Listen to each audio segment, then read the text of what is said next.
बच्चों, आज हम नैतिक शिक्षा विषय में पाठ 13 अध्ययन करेंगे, बीरबल का न्याय। बच्चों, इस पाठ में यह बताया गया है कि सत्य को कभी छिपाया नहीं जा सकता। जैसे सूर्य का प्रकाश पृथ्वी पर आता है, यह हम सब जानते हैं, इसे कोई रोक नहीं सकता है। उसी तरह जो सत्य होगा वह कहीं किसी भी हालत में हो, वह एक न एक दिन बाहर जरूर आता है। इसी से संबंधित यह पाठ है और इस पाठ का अध्ययन हम किताब की सहायता से करेंगे। बीरबल का न्याय। जिस प्रकार सूर्य के प्रकाश को धरती तक पहुंचने से कोई नहीं रोक सकता, उसी प्रकार सत्य को छिपाने के लिए चाहे कोई कितने भी प्रयत्न करे, परंतु सत्य सबके सामने आ ही जाता है। बच्चों, आपने देखा होगा कि सूर्य का प्रकाश चाहे कुछ भी कर लीजिए, वह पृथ्वी तक पहुंच ही आता है, उसे कोई रोक नहीं सकता है। ठीक इसी प्रकार जो सत्य होता है उसे कोई भी व्यक्ति कितना भी छुपाना चाहे, लेकिन उसे छुपा नहीं सकता है, वो बाहर आ ही जाता है। इसी से संबंधित एक कहानी है। अकबर और बीरबल का नाम आपने सुना ही होगा, उन्हीं के दरबार की एक कहानी है। देखिएगा, मुगल बादशाह अकबर को एक न्यायप्रिय और सहिष्णु बादशाह माना जाता है। आपने अकबर और बीरबल के बारे में बहुत कहानियां सुनी होंगी कि अकबर एक न्यायप्रिय राजा थे। एक दिन बादशाह अकबर अपने मंत्रियों के साथ दरबार में बैठकर विचार विमर्श कर रहे थे। तभी एक व्यापारी उनके पास न्याय की गुहार लगाते हुए आया। एक दिन अकबर अपने दरबार में बैठकर अपने मंत्रियों से कुछ राजपाट के बारे में विचार विमर्श कर रहे थे। तभी एक व्यापारी अपनी समस्या को लेकर वहां आता है। बादशाह के पूछने पर व्यापारी ने उन्हें सलाम करते हुए कहा, जहांपना, मेरा नाम रामदास है और मैं घी का व्यापार करता हूं। मैं आपके पास एक फरियाद लेकर आया हूं।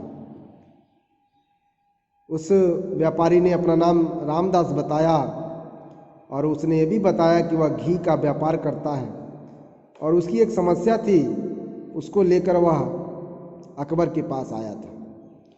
उसकी बात सुनकर अकबर ने कहा, रामदास जी, जरा विस्तार से अपनी बात बताइए। अकबर ने कहा, अपनी समस्या को विस्तार से हमसे बताइए। व्यापारी बोला, बादशाह सलामत, 1 महीने पहले मेरे मित्र कृष्णचंद्र ने मुझसे 20 सोने की असरफियाँ उधार ली थी और मुझे वचन दिया था कि वह मुझे 15 दिनों के भीतर ही वह असरफियाँ वापस कर देगा। लेकिन जब 15 दिन बाद मैंने उससे अपनी असरफियाँ वापस मांगी तो उसने मुझसे कुछ दिनों की और मोहलत मांगी। मोहलत पूरी होने के बाद जब मैं दोबारा उससे अपनी असरफियाँ मांगी तो वह अपनी बात से मुकर गया और उसने मुझे असरफियाँ देने से इनकार कर दिया। अब वह कहता है कि उसने तो मुझसे उधार लिया ही नहीं, इसलिए मैं आपके पास न्याय की आशा से आया हूँ। कृपया आप मेरे साथ न्याय कीजिए। उस व्यापारी रामदास ने अपनी पूरी कहानी, अपनी पूरी बात बादशाह अकबर से बताई और उसने बताया कि उसके मित्र कृष्णचंद्र ने उसे 20 सोने की असरफियाँ ली, जो मुझे नहीं लौटाया और 15 दिनों के अंदर लौटाना था, नहीं लौटाया। फिर कुछ दिन और मोहलत मांगा, उसके बाद भी नहीं लौटाया और अब वह बोलता है कि आपने मुझे कुछ दिया ही नहीं, मैंने आपसे कोई उधार लिया ही नहीं है। उसकी बात सुनकर अकबर ने पूछा, क्या वह अमीर है? रामदास की बात सुनकर के अकबर ने रामदास से कहा कि क्या वह अमीर है? हाँ हुजूर, वह भी घी का व्यापारी है, परंतु कभी कभी उसे रुपयों की जरूरत आ पड़ती है। व्यापारी बोला। व्यापारी कहता है कि हाँ हुजूर, वह भी घी का ही व्यापारी है और उसे कभी कभी रुपयों की जरूरत आ जाती है और तो वो हमसे मांग लेता है। अकबर ने पूछा, क्या तुम्हारे पास कोई सबूत है कि कृष्णचंद्र ने तुमसे 20 सोने की असरफियाँ ली थी? अकबर कहता है कोई सबूत है आपके पास कि वह आपसे उधार लिया था? व्यापारी ने कहा नहीं महाराज, वह मेरा पुराना मित्र है, इसलिए मैंने उस पर विश्वास करके उसे वह असरफियाँ उधार दे दी थी। वह व्यापारी कहता है कि वह मेरा पुराना मित्र है, इसलिए मैंने उस पर भरोसा किया, विश्वास किया और उसको दे दिया। मुझे नहीं पता था कि वह मुझे इस प्रकार धोखा देगा। वो कहता है कि मुझे यह बात नहीं पता थी कि वो मुझे धोखा दे देगा। उसकी बात सुनकर अकबर बोले रामदास, अगर तुम सच कह रहे हो तो तुम्हें न्याय अवश्य मिलेगा। राजा अकबर ने कहा कि यदि तुम सत्य कह रहे हो तो तुम्हें न्याय अवश्य मिलेगा। अकबर के आश्वासन पर व्यापारी वहां से चला गया। राजा ने उसे आश्वासन दिया और वह व्यापारी चला गया। बादशाह अकबर बहुत देर तक इसी विषय में सोचते रहे, परंतु किसी नतीजे पर नहीं पहुंच पाए। बहुत देर तक इस गुत्थी को सुलझाने में लगे रहे, लेकिन कोई निर्णय नहीं कर पाए। इसलिए बादशाह अकबर ने अपने प्रिय मंत्री बीरबल को बुलाकर कहा। अब अपने प्रिय मंत्री बीरबल को बुलाते हैं और कहते हैं, बीरबल, तुम इस सच्चाई का पता लगाओ कि रामदास व्यापारी सच बोल रहा है या झूठ। बादशाह ने कहा कि ये बस पता लगाओ कि रामदास सही कह रहा है या गलत। बादशाह की आज्ञा पाकर बीरबल अपने घर गए और उन्होंने व्यापारी रामदास को अपने घर बुलाया। बीरबल अपने घर जाकर के रामदास व्यापारी को अपने घर बुलाते हैं और उससे पूरी बात बताने के लिए कहा।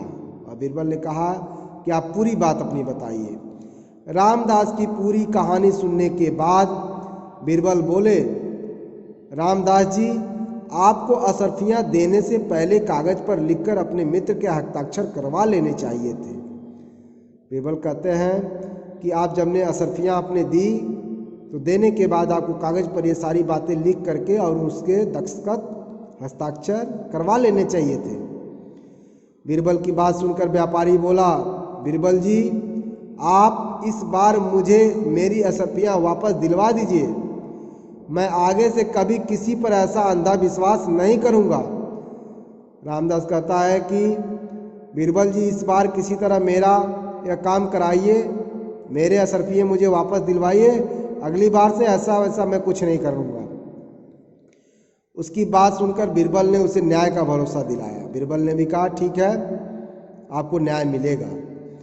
रामदास व्यापारी के चले जाने के बाद बीरबल ने कृष्णचंद्र व्यापारी को अपने घर पर बुलवाया। अब दूसरे व्यापारी को बीरबल ने अपने घर पे बुलाया। कृष्णचंद्र ने आकर बीरबल को प्रणाम करते हुए कहा, मैं आपकी क्या मदद कर सकता हूँ? बीरबल जी कहता कि मैं आपकी क्या मदद कर सकता हूँ, आप मुझे बताइए। बीरबल बोले, कृष्णचंद्र, तुम्हारे खिलाफ रामदास व्यापारी ने दरबार में शिकायत दर्ज की है कि तुमने उससे 20 सोने की असरफियाँ उधार ली है और अब उन्हें लौटाने से इनकार कर रहे हो। बोलो, क्या ये सच है? बीरबल की बात सुनकर कृष्णचंद्र हैरान होते हुए बोला, वह झूठ बोलता है बीरबल जी। मैं एक शरीफ, ईमानदार और अमीर इंसान हूँ। मैं भला रामदास से उधार क्यों लेने लगा? मेरे पास बहुत धन है, मुझे किसी से उधार की कोई आवश्यकता नहीं है। वो बोलता है कि मुझे किसी से कोई उधार लेने की आवश्यकता नहीं है। वह झूठ बोल रहा है, मेरे पास तो वैसे बहुत सारे धन पड़े हुए हैं। उसकी बात सुनकर बीरबल ने कहा, कृष्णचंद्र, यह तो केवल ईश्वर ही जानता है कि तुम दोनों में से सच्चा कौन है और झूठा कौन है, परंतु जल्दी ही इस रहस्य से पर्दा अवश्य उठ जाएगा। बीरबल ने ऐसे कहा कि कृष्णचंद्र, ईश्वर जानता है कि तुम दोनों में से कौन झूठ है कौन सच्चा है, लेकिन ये जान लो कि इस झूठ से, इस रहस्य से पर्दा बहुत जल्दी ही उठ जाएगा। बीरबल की बात सुनकर कृष्णचंद्र फिर से अपना बचाव करने लगा। तभी बीरबल ने जल्दी से कुछ सोचते हुए बात बदल दी और बोले, क्या तुम मेरी मदद कर सकते हो? बीरबल ने कहा कि क्या तुम मेरी मदद कर सकते हो? व्यापारी ने जल्दी से कहा, हाँ श्रीमान, क्यों नहीं। बीरबल ने कहा, मैंने अपने एक मित्र से घी का एक टीन मंगवाया था, मगर उसने मुझे एक के बदले 2-3 भिजवा दिए। वह घी बहुत ही सुगंधित और स्वादिष्ट है, परंतु मुझे उस दूसरे घी के टीन की कोई ज़रूरत नहीं। मुझे समझ नहीं आ रहा कि मैं उसका क्या करूं। बीरबल ने नई कोई चाल चली और सत्य को सामने लाने के लिए अपना यह एक उपाय बनाया और उसी के लिए उसने यह बात कही कि व्यापारी कृष्णचंद तुरंत बोला, आप चिंता मत कीजिए, मैं उस घी को अपनी दुकान में बेच दूंगा और उसके पैसे आपको दे दूंगा। उसकी बात से सहमत होकर बीरबल बोले, तो ठीक है, मैं वह घी का टीन आपकी दुकान पर पहुंचा दूंगा। बीरबल बोलते हैं कि ठीक है, जब आप कह रहे हैं कि हम उस घी को बेच देंगे तो मैं आपके दुकान पे वह घी का टीन जो है भिजवा दूंगा। अगले दिन बीरबल ने व्यापारी रामदास को बुलवाया और उससे कहा, रामदास जी, मुझे आपकी मदद की आवश्यकता है। फिर वही बात अब रामदास के साथ दोहराई, क्या कि मुझे आपकी मदद की आवश्यकता है। मैंने अपने मित्र से घी का एक टीन भिजवाने के लिए कहा था, लेकिन उसने एक के स्थान पर 2 घी के टीन भिजवा दिए हैं। घी बहुत ही अच्छा है, लेकिन मुझे उसकी आवश्यकता नहीं। क्या आप मेरा वह घी बेच देंगे? वही बात रामदास से भी दोहराई जो उसने पहले व्यापारी से दोहराई थी। बीरबल की बात सुनकर व्यापारी बोला, जरूर श्रीमान, मैं अपने किसी नौकर को आपके घर भेजकर घी मंगवा लूंगा। बीरबल की बात सुनकर व्यापारी बोला कि मैं आपके घर अपने किसी नौकर को भेजकर घी मंगवा लूंगा। यह सुनकर बीरबल बोल उठे, नहीं, मैं खुद ही वह घी आपके दुकान पर छोड़ आऊंगा। बीरबल ने कहा कि आपको किसी को भेजने की जरूरत नहीं है, वह घी मैं खुद आपके दुकान पर छोड़ आऊंगा। यह सुनकर रामदास व्यापारी वहां से चला गया। वह भी व्यापारी वहां से चला गया। इसके कुछ देर बाद बीरबल ने रामदास और कृष्णचंद की दुकानों पर घी का एक एक टीन भिजवा दिया और स्वयं दरबार में चले गए। दोनों व्यापारियों के दुकानों पर एक एक टीन घी भिजवा दिए और स्वयं दरबार में चले गए। उसी दिन शाम के समय बीरबल अपने बगीचे में टहल रहे थे, तभी रामदास व्यापारी भागते भागते उनके पास आया और बोला, श्रीमान, आपके घी के टीन में मुझे सोने की एक असरफी मिली। रामदास बोलता है कि आपके घी में मुझे एक सोने की असरफी मिली है, मैं यह असरफी आपको देने के लिए आया हूँ। रामदास कहता है कि ये सोने की असरफी मिली है, इसे मैं आपको देने आया हूँ।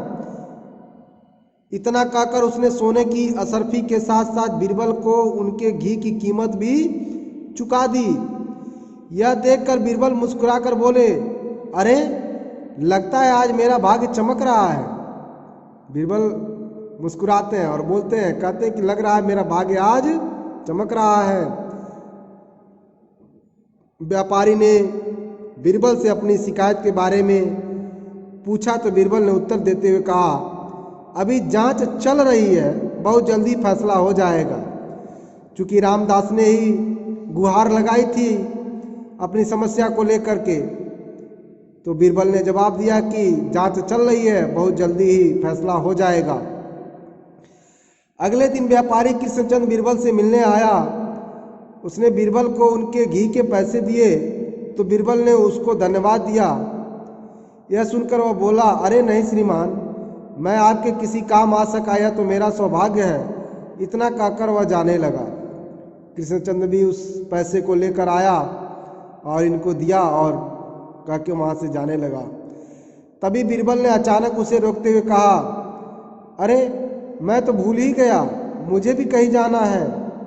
बीरबल कहते हैं कि मुझे भी कहीं जाना है, मैं भी आपके साथ ही चलता हूँ। यह कहकर बीरबल ने अपने नौकर को बुलाया और उसे कुछ समझाकर कृष्णचंद्र के साथ निकल पड़े। बीरबल भी अपने नौकर को कुछ समझाते हैं, बताते हैं और कृष्णचंद्र के साथ निकल पड़ते हैं। बीरबल का नौकर उनके कहे अनुसार कृष्णचंद्र के घर गया। वहां उसकी मुलाकात कृष्णचंद्र के 10 वर्षीय बेटे के साथ हुई। बीरबल के नौकर ने उससे कहा, बेटा, तुम्हारे पिताजी को जो असरफी घी के टिन में मिली थी, उन्होंने वह असरफी लेने के लिए मुझे भेजा है। व्यापारी का बेटा बोला, ठीक है, लेकिन मैं भी आपके साथ चलूंगा। नौकर ने बालक की बात मान ली और बालक बीरबल के नौकर के साथ चल दिया। देखिएगा, बीरबल कृष्णचंद्र के साथ चल पड़े और उस बीरबल का जो नौकर था वह कृष्णचंद्र के घर गया और उनके बेटे से ये कहा कि जो असरफी आपके पिताजी ने भेजी है, टीन में जो मिली थी, वह मुझे लेने के लिए आपके पिताजी ने भेजी है और मुझे दीजिए। वो लड़का कहता, ठीक है, ये तो ले लीजिए, लेकिन मैं आपके साथ चलूँगा। तो व्यापारी का बेटा उसके साथ, नौकर के साथ भी चलने लगता है। रास्ते में उनकी भेंट बीरबल के साथ हो गई और रास्ते में बीरबल से मुलाकात हो जाती है। बीरबल के साथ ही व्यापारी कृष्णचंद्र भी था। दोनों लोगों की मुलाकात एक साथ हो जाती है। उसका बेटा अपने पिता के पास जाकर बोला, पिताजी, यह लीजिए वह सोने की असरफी जो आपको घी के टिन में मिली थी। वह बेटा उसका जो घी के टिन में जो असरफी मिली थी वह अपने पिता को लौटा रहा है। अपने बेटे की बात सुनकर कृष्णचंद्र ने उसे चुप कराने की कोशिश की, मगर बच्चा आगे बोला, पिताजी, क्या आप भूल गए कि कल जब हम घी को पिघलाकर उसे दूसरे बर्तन में डाल रहे थे तो आपको यह सोने की अभी इतना ही कह पाया था कि वह व्यापारी उस बच्चे को मना कर रहा था इस सच्चाई बताने के लिए। अभी बच्चे की बात पूरी भी नहीं हुई कि कृष्णचंद्र ने उसे बीच में टोकते हुए कहा, अरे हाँ, यह तो वही असरफी है जो कल दूसरे बर्तन में घी डालते समय मेरी जेब से गिर गई थी। व्यापारी फिर झूठ बोल रहा है, फिर बहाने बना रहा है। कृष्णचंद्र का झूठ सुनकर बीरबल बोले, कृष्णचंद्र, तुम्हारा बेटा सच कह रहा है और तुम झूठ, क्योंकि यह सोने की असरफी मैंने ही घी के टिन में डाली थी। बीरबल ने जो टिन के घी भिजवाए थे उसी में यह असरफी डाली थी।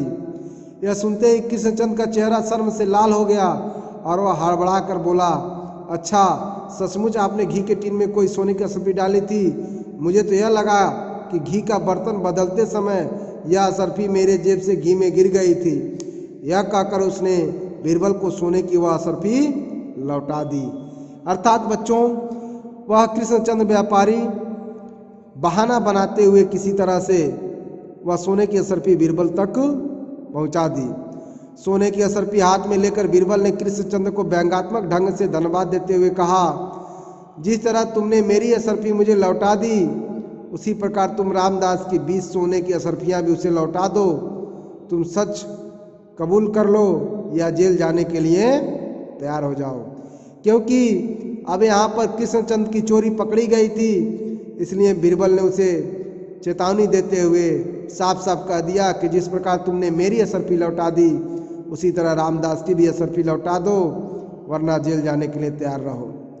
जेल का नाम सुनते ही कृष्णचंद्र बीरबल के पैरों पर गिर पड़ा और गिड़गिड़ाते हुए बोला, बीरबल जी, मुझे क्षमा कर दीजिए, मैं रामदास को उसकी 20 सोने की असरफियाँ वापस कर दूंगा।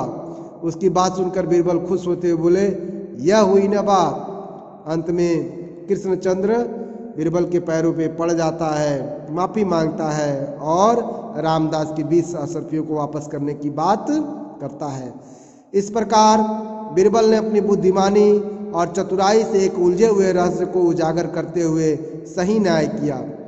इस तरह से यहाँ पर बीरबल की चतुराई, बीरबल की बुद्धिमानी से यह रामदास को न्याय मिल पाया। जब बादशाह अकबर को पूरी घटना के बारे में पता चला तो एक बार फिर बीरबल की बुद्धि की प्रशंसा किए बिना न रह सके। पुनः सारी घटना की जानकारी जब बादशाह अकबर को होती है तो बहुत खुश होते हैं और बीरबल की बुद्धि की प्रशंसा करते हैं।